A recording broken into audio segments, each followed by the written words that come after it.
y acá estoy con Gastón Rayo para hablar un poco de lo que pasa en el mundo, saliendo un poco de esta cueva que es Argentina, que en otros momentos hablamos, pero bueno, ahora vamos a hablar del mundo.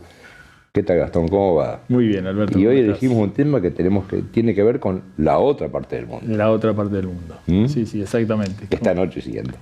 Que está anocheciendo, claro. Yo estaba en el sábado por la noche. Exacto. Ahí siempre me llama la atención cuando ponen esos programitas del Papá Noel que va viniendo por internet. Que primero pasa por China, que comienza el día. Ahí va, exactamente. Bien, origen de China. Bueno, China es un imperio milenario, digamos, ¿no? 7 dinastías han pasado. Y eso un poco las lleva a ver... Nos llevan un poco de ventaja, ¿no? Nos llevan un poco de ventaja, muchos miles de años, y además transitaron por todas las épocas. Transitaron por haber sido tal vez el imperio con uno de los desarrollos más importantes de la historia de la humanidad. Sí, hay una cosa que me llama la atención, que bueno, es para otro micro.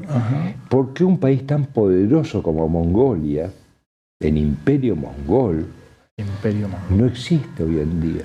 Claro. Es lo más pobre que hay. La dinastía Ming se encargó de terminar con los mongoles. Bueno, expliquemos acá, tenemos un mapita. Bueno, ¿Dónde estaban los mongoles? De hecho, los mongoles estaban en el norte. De hecho, la muralla china... Claro, para arriba. Claro. Acá tenemos la gran muralla china que todo el mundo ha escuchado hablar. Esa muralla que llevó más de 1000 años construir. O sea que 1000 años peleando con los mongoles. Claro, tuvieron muchísimos años, sí, alrededor de 1000 años peleando con los mongoles. Generaron la muralla china básicamente para que los mongoles no invadieran y se hicieran de China. Después lo lograron a través de Chiang Kai-shek, lograron la invasión, pero bueno, después los chinos, la dinastía Ming se encargó de terminar con los mongoles. Finalmente la guerra entre China... ¿Los mongoles hasta dónde llegan? Y los mongoles... ¿Pasan por arriba de China? Y después... Sí, llegaron hasta el sur de China. ¿Sí? Sí. Y lograron establecer todo un movimiento en China. Lo que pasa es que ellos eran nómades y entonces había otro estilo de vida en los mongoles. No se quedaban en el mismo lugar. No, y después pensaron, el fin de los mongoles tal vez tenga más que ver con Occidente. Porque los mongoles pensaban cuando avanzaron sobre China, después pensaron en ir por Occidente. Y no llegaron. Pero bien, finalmente China se consolidó. Nace China, se consolidó y tuvieron 1000 años. Nace China con mandarines, que era algo así como los reyes, ¿no? Exactamente. Sí, eran emperadores, en realidad, emperadores y familias de emperadores.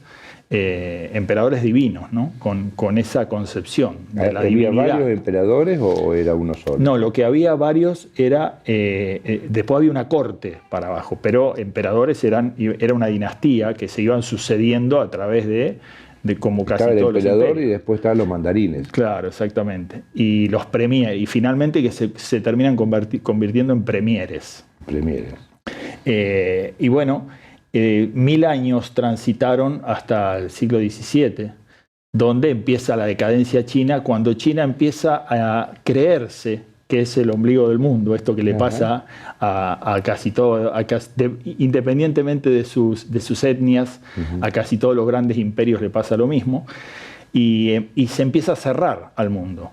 Esto en el año 1600, con el fin de la dinastía Ming. Mucho antes que Mao, obviamente. Sí, en 1600, casi 1650 se empieza a cerrar y empieza a querer vivir con lo propio, digamos, ¿no? A abstraerse del resto del mundo. Y empieza como Rusia, como la Unión Soviética. Como la Unión Soviética, como el mismo Imperio Romano, digamos, ¿no? Y entonces empieza a caer en la involución. Y llega, a convertirse en el país donde más gente se murió por hambre y pobreza en la historia de la humanidad. Esto hace que, si tomamos la modernidad, en los últimos 100 años, en China se murió más gente por hambre que en la Segunda Guerra Mundial por la guerra.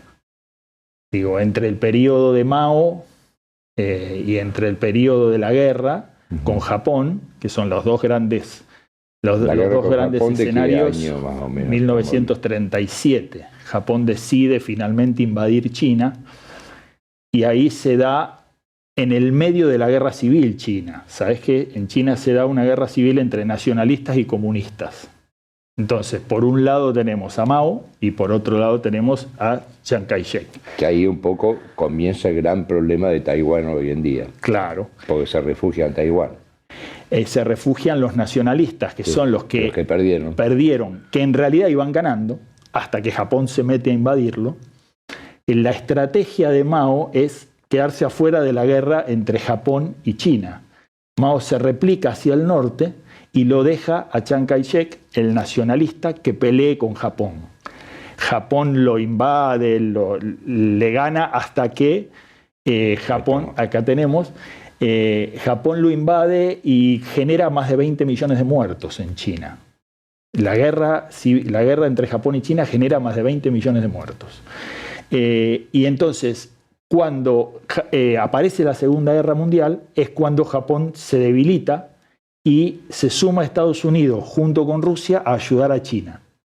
Y ahí es donde Japón pierde esa guerra entre Japón y China. Y Estados Unidos apoya a China. Estados Unidos apoya a China en la guerra entre Japón y China. Fundamentalmente, la idea es que Japón no invada a China.